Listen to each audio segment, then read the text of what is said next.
Hi guys, I hope you are doing well. Especially during the pandemic time, life has become very difficult for all of us.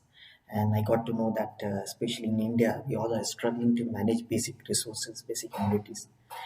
So the first note through which we should start this discussion is that we should ensure that all those who are in our surrounding, our relatives, our acquaintance, they should be approached. Try to reach out to them, try to call them, try to contact them, and see if you can provide them any help of any sort, not necessarily monetary or financial, any other help that you can render to them. That's very important. This is very high time, and we have to stay together. We have to ensure that we should all help each other. And this is basically a learning for all of us because till now we never came across such a situation where we were forced to live inside our house for such a long time, and our mobility and everything has been restricted. Now coming to the today's video, so after a long time that I got an opportunity to record this video, and thanks to my spare times right now, because I don't have any classes to teach as of now. So I thought, why not share my experience about post FPM related opportunities, what should happen and what will happen after you complete your FPM program. What are the opportunities? What are the challenges that you should be aware of? To give you a brief idea about what happened to me after my FPM program, so after submitting my thesis, I soon started applying across different academic institutions in India and abroad. And yes, that's true that I focus mostly on academic institutions. Industry was not a priority. However, as some of you may think about getting into industry and take up a research profile or maybe consulting profile, that's all up to you. Now, regarding the job opportunities, so I started applying soon after, and by from the first week of October, I think I started applying across different institutions. I got call from I got call from this Thapar University, which is located in Punjab. And then I also applied to OP Jindal and to IMT Azabad, IMT Dubai, IMT Nagpur, Hyderabad, and IMI and Ford. There are many B schools. So while my application was in process, I got my first call from Thapar University for assistant professor position, and this was followed by IMT Dubai. And so I decided not to take rest of the applications further, and then I accepted offer from IMT Dubai. And on March 1st, I entered the campus here in Dubai, and on 14th, I basically joined officially. Because here in Dubai, they have a rule that you have to spend 14 days as a 14 days under quarantine before you can join officially to any organizations. So that actually helped, because those 14 days helped me to adjust myself to the weather condition and everything. So that was really effective, and thanks to my institute, they had provided all the necessary infrastructure and amenities like food, accommodation, and everything.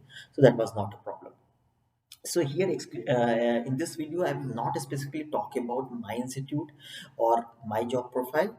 That will also be part of our discussion, but my major focus would be to help you understand what are the different opportunities that you may think about during and soon after your FPM program, and how these can actually help you to take a lead in the academic career.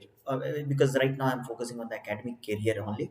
There will be a separate video on industry related opportunities, and there I'll discuss about what all opportunities are there where you can contribute towards the industry by get joining a firm or a company, something like that. Now, this is basically my office, so we all have dedicated chambers for that, and faculties here at IMT, definitely some of them are from IIMS. In fact, now a very good number of faculties are from IMT Dubai, from IIMS across different part of the country, and there are also faculties from foreign universities, be it Europe or US or maybe Arabian universities. and IMT definitely maintains a global standard. IMT Dubai, unlike other B schools, Indian B schools in Dubai, is registered as a Dubai-based B school here, while other B schools such as SP Jain, MIT, Manipal, they all are basically what I can say off campuses. They are basically centers of these institutes, Indian institutes in Dubai. Whereas IMT Dubai is basically autonomous, independent academic institution that is governed by the rules and regulations of government of United Arab Emirates. This is unlike IMT Ghaziabad, which is ruled by the Indian rules. I mean Indian government rules for B schools. So that is one thing I thought I should share. And in terms of job selection process and how this all started, so basically once you apply either through their portal or you are contacted by the institute through the FPM office or through the PGP office. This happens quite often. Like in our case, we received a mail from the institute requesting one of our faculty from IIM Indore to forward the job related details to the current FPM so that they can apply and they can get offer from IMT Dubai. So then we applied, and then in the first round they shortlist your application based on your publications, your other credentials. Everything matters, of course, and also what you mention in your profile, what courses that you can teach, and what are your research interests. Everything that has some influence in terms of your screening. Once the screening is done, I was called for a faculty recruitment seminar. We call it FRS. So from now onwards, I'll use FRS as a term because it's a very common term used in the B school circle, very common in the management circle, being used academia. So I was called for FRS, and then it happened online. So I was given 30 minutes time precisely, and then I had to present a topic of my interest, not necessarily my thesis topic. So I presented something which was not directly related to my thesis, but something which I was working on and had some aspects taken from my thesis. And my topic was basically on sports. Actually, the context was sports. So our basic agenda expectation is that as a student, as a faculty, prospective candidate, I have to finish my presented within 20 or 30 minutes, the assigned time, and then this follows a question answer round for 10-15 minutes, depending upon how curious the faculty is, the panelist is, and they may ask a lot of questions, they may not ask much questions, and so on. So my FRS went really well. They appreciated, and this followed by another round of interview where the director, dean, and other senior faculties of the institute, they sit together and then they ask you the courses that you would like to teach, how you're going to teach it, what are the cases, what are the course material that you will use, and also what would be your pedagogy. They will also ask you about your research interests and how you're looking forward to your research agendas in the next 4 or 5 years. What are your plans? Whether you will continue with the institute for long term or you have a very short term plan, and so on. So normally that is. The discussion in that session revolves around conceptual clarity, your research interests, and your teaching interests. Whereas the FRS is more of a grilling thing where they ask you questions about your methodology, findings, implications, why this research, why not any other, and how you're going to contribute toward the teaching and academia. So there are lots of questions, and the grilling, the very grilling that you will face during FPM admission or even PGP admission, it's very common. So that went well, and then soon after 15 or 20 days, because of some COVID and other issues, it got delayed. But I got my offer later. They gave me 3 months to join the institute. Of course, because it's in a foreign country, so every other process was involved, be it visa, flight, and everything. So thanks to my institute, they have been very supportive. They booked my flight, my visa, and everything. In fact, though I'm a bachelor, for those who are married, the institute also offers a spouse visa and their flight tickets, which is just to ensure that they should have a very comfortable life here. And they also ensure that all of us are insured, be a faculty, spouse, or children. Everybody should be insured, because here, especially in Dubai, insurance is something a big deal. Health insurance, affording insurance is actually, affording healthcare is actually very difficult for normal people. Earning is relatively very low, and the expenses are very high. So even if you're buying a cabbage, I just recall like day before yesterday, I bought a cabbage and it costed me, in terms of Indian currency, it costed me around 140 rupees. So just imagine a cabbage, which we really bother. I mean, it will hardly cost 50 to 80 rupees a kilo, and there in Dubai, I'm buying it for 140 Indian INR. Though from in terms of UAE, dirhams, it is only 7 dirham. But for those who have to send back money to India, or who have to meet different expenses, it's actually relatively expensive. So in terms of salary and everything, IMT pays well, and even other P schools also, they pays quite well. I mean, you can easily save, and you can also have a very decent life with your family, especially spouse and kids. Yeah, if it's beyond that, if you have your parents are also staying with you, then definitely you need to have minimum 20 25,000 dirham to afford that much family strength, like 4 or 5 people. If they are with you, then definitely you need to have at least 25 to 30,000 dirham to meet basic expenses. For those who are bachelor, or who are just married and have a kid or two, for them 15 to 20,000 dirham is a very decent salary that you can expect in the academics. There are also B schools that offers more, and but they have different expectations, and they have different parameters for selections. If you think that IIM will pay an age to you in terms of selection, no, I don't think UAE has that perspective, that thought process, where they consider IIM as a premier B school, international B school. IIMs are very popular, very renowned in India, but not necessarily the same thing will happen in the case of UAE, or even USA or Europe, because that's true. You have to understand that a European degree or American degree anyhow creates a different impression among the Emiratis, or also among any other crowd. So in terms, so you have to ensure that you create or build your profile through publications, through your teaching interest, uniqueness in your teaching and everything, which will attract recruiters like institutes like IMT, MIT, and others to consider you for these positions. So this is all about academic engagement that I have with IMT. I'm also a fellow at Center for Sports and Business, Stockholm School of Economics, and so I decided not to go for a postdoc during my PhD. But my relation with the Stockholm School of Economics is very close. I have been closely working with them for last 2 years, and they have been like, I have friends and I have mentors in that institute. So I decided to work with them, as a fellow, where I'm a researcher and I actively participate in different activities, both teaching related activities and research activities pertaining to Stockholm School of Economics. Because my institute, IMT, does not allow you to work on a monetary basis, on an annual basis, with any other institute without prior permission. And since now I have just joined, so I'm not engaged in any monetary relationship with Stockholm School of Economics. But then unofficially we do lot of projects, and these all are research projects which will basically benefit me as an individual, IMT because I am affiliated to IMT, and Stockholm School of Economics because they have a research target that they have to meet. So it's more of a very symbiotic relationship that works.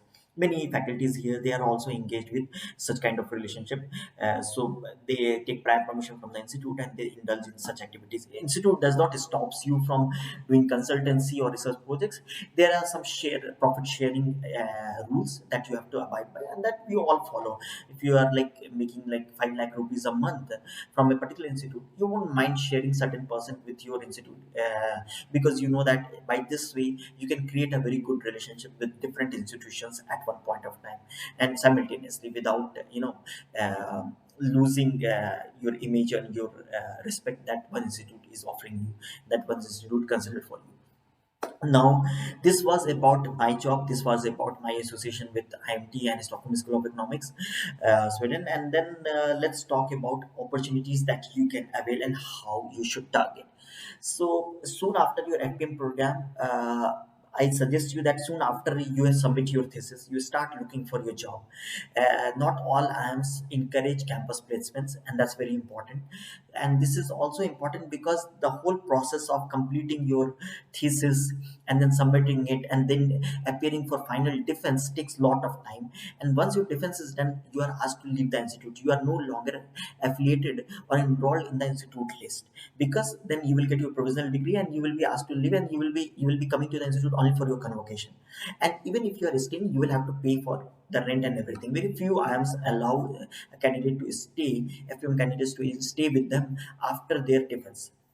So to avoid that hassle, to avoid that problem, best thing, you apply soon after you submit your thesis, and soon after your seminar, the internal defense is done. What we call it seminar at I'm in Indore.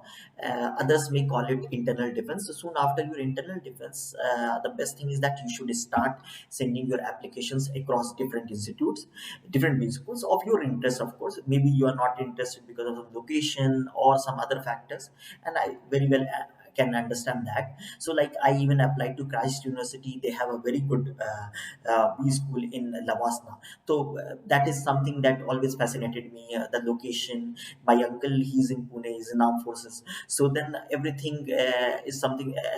There is everything that can easily motivate me to be in that place. But since I got IMT, so I didn't join Christ University. But even they have good B schools, and they're paying really decent amount, so that can also be considered. Don't just wait for an IM to offer you a job, and don't sit idle at home. Don't sit yeah, and don't waste your time. Use that time opportunity to get a job.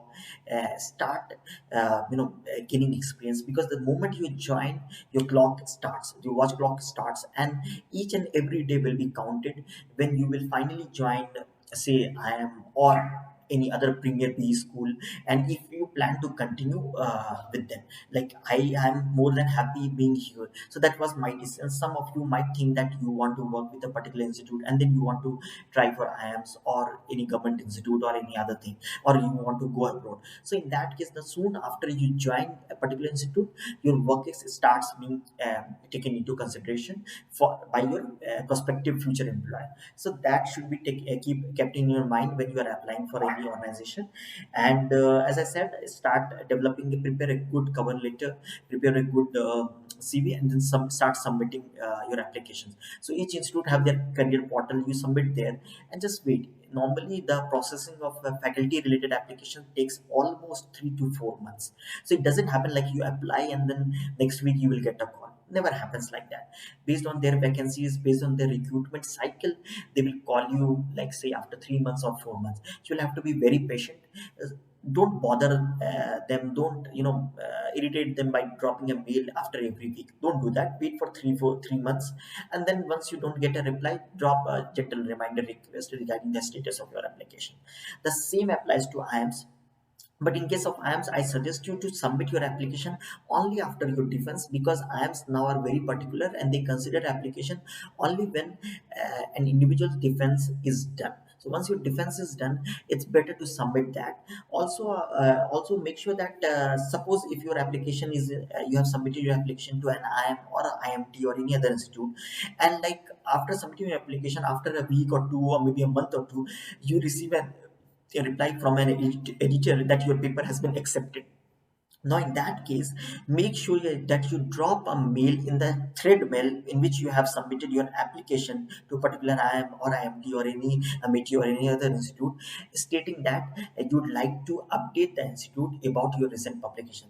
This helps the institute to understand that you have recently published a new publication. Similarly, I kept on updating IMT and other institute that my seminar has been done, my defense has been done, I have received my provisional degree, so that they are updated about my status, and that helps a lot for the institute to consider my application for further processing.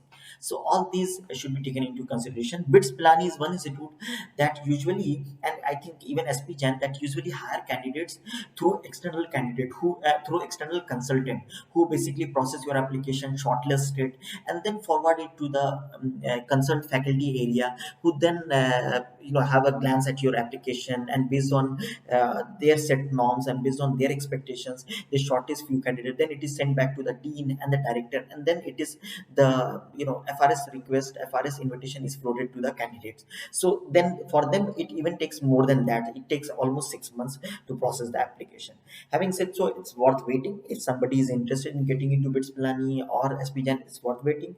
If somebody is interested in IMT Dubai, I think the 2 months waiting is more than sufficient. I think after 2 months they make sure that they communicate something to the candidate, until unless they have directly rejected the candidate or there's something. At least they keep your application in the database. So that is one thing. And in terms of other opportunities, so postdoc opportunities are there. About how I received the postdoc offer from IMT, from Stockholm School of Economics, Sweden, is that I started working with the faculty at Stockholm School of Economics. And to be very honest, I wrote mail over around 200 mails to faculty across different USB schools in India and abroad, to express my interest and to collaborate with them, and that helped a lot.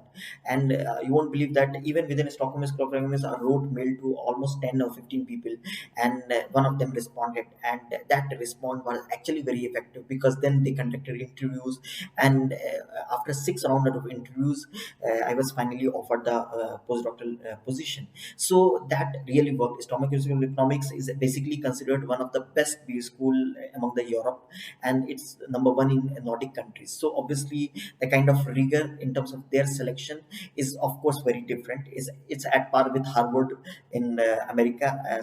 Here we have a Stockholm School of Economics in Europe, as just like we have INSEAD and any other B school. So, if you are interested in getting into a postdoc program, I strongly recommend that you write mail to faculties of your interest who are doing research in your interest area, or who have grants, because that's very important. If they have sufficient grant, they won't mind offering you a postdoc position. Like in 2020, I was offered a postdoc position by University of Florida, Florida University, in their Department of Sports. So the thing was that the faculty who offered me a postdoc later had to withdraw his offer, because both the US government was not allowing a visa to outsiders at that point of time, due to some shuffle in the government, and also because he lacked sufficient grants. So that was an issue. So that offer was cancelled. But not all B schools they offer their cancel, and also having two or three postdoc offer is will make sure that you are at a safer hand, where even if one refuse to give you a final offer later, there are some other offers to back it as a backup for you. So you write a letter to faculties, show them your express your research interest, also include your published papers attached with your mail and your CV, so that they can go through your papers and see and examine and understand what kind of writing style that you have and what is your research interest. And based on that, some of them will definitely respond back to you and say, "Ki, see, I have grants and I'm interested in further discussion." They may conduct one or two round of interviews, and once they judge that you are suitable candidate, they won't mind offering a postdoc position, because the faculties, especially in European and American countries, American universities, they are very open towards collaboration. They are very open to hiring candidates who are deserving, who are very motivated and energetic. That's very important. You need not to be very intelligent or sharp to get into a premier B school in a postdoc program. They basically encourage those who are hardworking and they have zeal to learn. That's very important. This is what I have observed. I remember when I was appearing for this postdoc interview, I was in Gokarna. It's a small village, coastal village in Karnataka, and I was spending my vacation. And all of a sudden, I received a mail that, "Hey, are you free? Can we have a quick interview?" So I said, "Okay, fine." And then it started, and then the conversation went for long. It continued for 2 hours, and everything was discussed. And they said, "Ki, we are really motivated to offer a postdoc, but we will have another round of interview, and then some more people will join." I said, "It's fine." And so this is how the whole interview process continued for a month, and then finally they offered me. Because of some reason, my family reason, I told them that I'm not in position to join postdoc. So then they said, "It's fine, you can continue as a fellow, as a visiting scholar, as a visiting faculty." So that is how you can even bring change in terms of the offer, and you can negotiate the offer that is made to you. So that's actually very effective. And so this is about postdoc faculty position I told you. So in the FRS, as I said, it's very important for you to understand that the fact that during the FRS your PPT should be very crisp, it should be very clear what you are trying to say, what you are trying to articulate. You should try to finish your presentation within the stipulated time period, that is, if 30 minutes, then within 30 minutes. You should also prepare two form of slides, one which will focus on which will be like longer slide that can be presented in 30 minutes. The second one should be a shorter slide that can be presented in 20 or 15 minutes, so that different institutes have different expectations and different time limits. So you have two sets of presentation ready at every point of time. You will receive a call, and they will say that you have your FRS next week. Are you okay? Are you comfortable? And you cannot say no to them. So be prepared for that. And I would strongly suggest that you should also apply abroad. Don't think that it's a foreign B school, so they will not call you. If they like your profile and if you have a good publication, they will definitely call you for FRS. That's for sure. And even if they are rejecting, they will give you some reason for rejecting your application. That's very good gesture that they have adopted, and we should also think and appreciate that. In the FRS, yes, second thing is that your slide should be use a white background, as actually considered appropriate. The first slide should talk about your name, your current designation, your position, your PhD, where you have done from. That's it. The second slide should talk about the organization of your slide, how you have arranged your order of your presentation. So basically the introduction and so on and everything, introduction, theoretical contribution, and so on and so on. The third slide should talk about your introduction. This should be followed by methodology and literature review, finally your major findings, and then this discussion. Ensure that you shouldn't include more than 3 to 4 uh, pointers or bulletins in each slide. Don't put everything at in your slide. Avoid that. And the last slide of your presentation should include your research contribution, the research that you have done during your doctoral program, and then your ongoing projects and papers under development. So you highlight your research here. So what we I used to do for did for IMT Dubai was that I had a slide at the end that talks about number of publications. So ABDC 4, ABDC B6, C publication 2, case studies 2, and then the other side of the table I mentioned about my ongoing papers. I mean, the number of ongoing papers in ABDC A, B, C, FT50, and so on. So that will actually help your panelists to understand that this person is basically has done this much research and he has some more papers in the pipeline. So somehow it creates a good impression. Just ensure that, make sure that you have a separate slide on references, include all the references, and try to keep make it more visualize things, content. So instead of just writing everything, why don't create tables, boxes to make others understand what you are trying to say. And don't write everything, something you have to remember on your own, and you can just highlight important or keywords. That's more than sufficient. They're not looking for line by line details of what research that you are going to present. Simple saying that athletes and authentic life is more than sufficient. Now it's you to explain what is athletes and authentic life. You don't have to write that an athlete has an authentic life, they face these challenges. Don't mention that, it creates boring and people say yeah kya bol raha hai, bas kar lo, light banao. So this is based on my personal experience. So you all can have a different experience and so on. And in the interview round, which is the second round of selection, you are expected to have a thorough knowledge of your subject. So if you are say you have done your PhD in HRM, you should know about the basics of HRM. You should know about the books and reading materials, the authors, and key thought leaders about thought leaders in HRM, and so on. You should also know which all courses you are going to teach, how you are going to teach, what would be your how you're going to spread the curriculum across 10 sessions. So what will be there in the first session, what will be in the second session, each and every detail should be with you. Now for that you can seek help of your guide, mentors, and also you can prepare on your own. So that will help a lot in that sense. So I think this is the basic that one should know about how to prepare for FRS faculty recruitment seminars and what are the opportunities. So I have talked about postdoc. I have talked about this faculty recruitments and faculty opportunities. Regarding postdoc, there is something that was missing, and this is regarding are there portals through which we can apply for postdoc? Yes, there are some portals. You have to search for that. You can simply even type postdoc opportunities in management. Uh, you'll find lot of opportunities across the globe. Postdoc opportunity, there are also certain scholarship. So we have Fulbright scholarship, postdoc opportunity for postdoc opportunities. We have Shastri Fellowship for Canada that offers postdoc funding for postdoc. So not necessarily all institute or all supervisor, your postdoc supervisor will have fund. In some case, you will have to arrange fund for that postdoc program. We even have Forte scholarship for Europe. So there are many other scholarships that can be utilized to seek postdoc opportunities. And for that, you need to have somebody from that particular institute who can offer you or sponsor your admission. So if there is somebody who says that yes, he is going to work under me as a postdoc candidate, then these applications can be further processed. So that is something mandatory in most of the cases. In Fulbright, I think you don't need to have a postdoc offer as such at the beginning.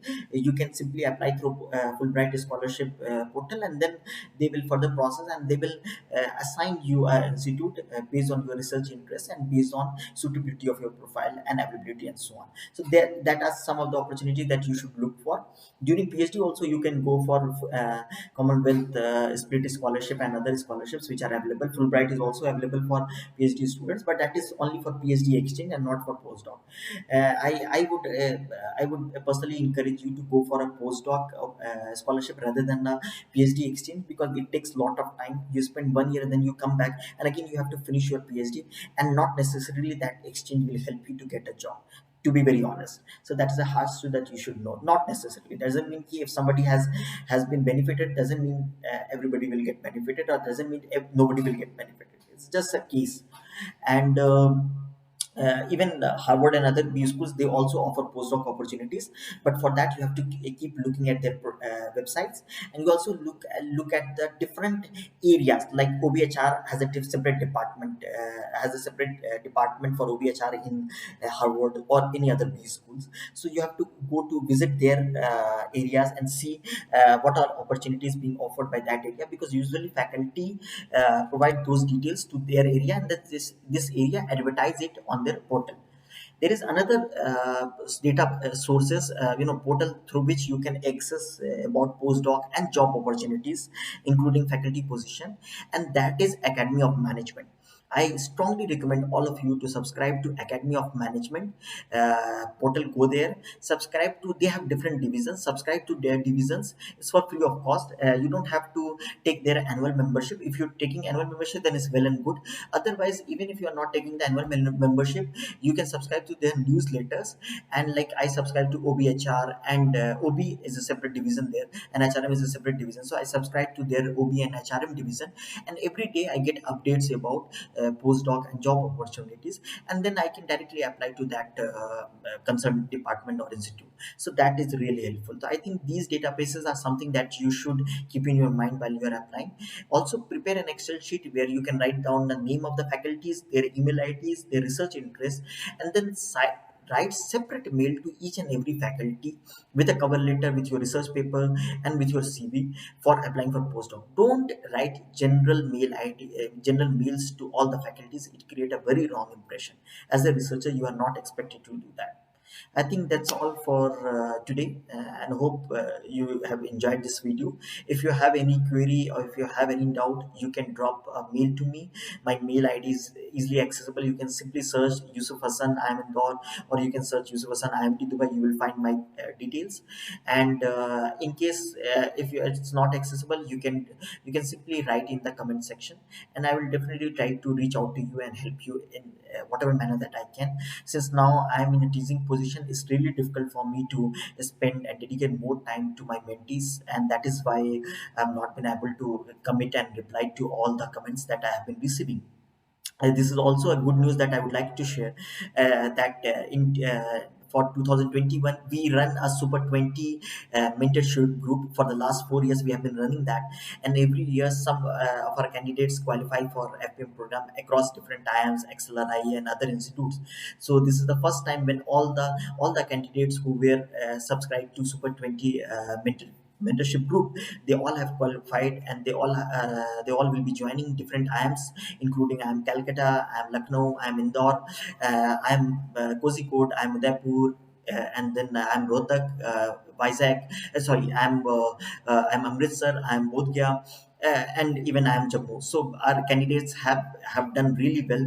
Those who were in touch with me or some other team members. So we are a close team of 4 or 5 people who are actively trying to mentor people and help people so that they can get admitted into a prestigious FPM program of IIMs. So if you all are interested in such programs, and if you feel that you have necessary qualification like JRF, CAT score, or GMAT or GATE score, uh, don't hesitate to drop a mail to me, and definitely we would like to reach out to you and help you in whatever manner we can. So that's all for today. Thank you so much. Thank you, everyone.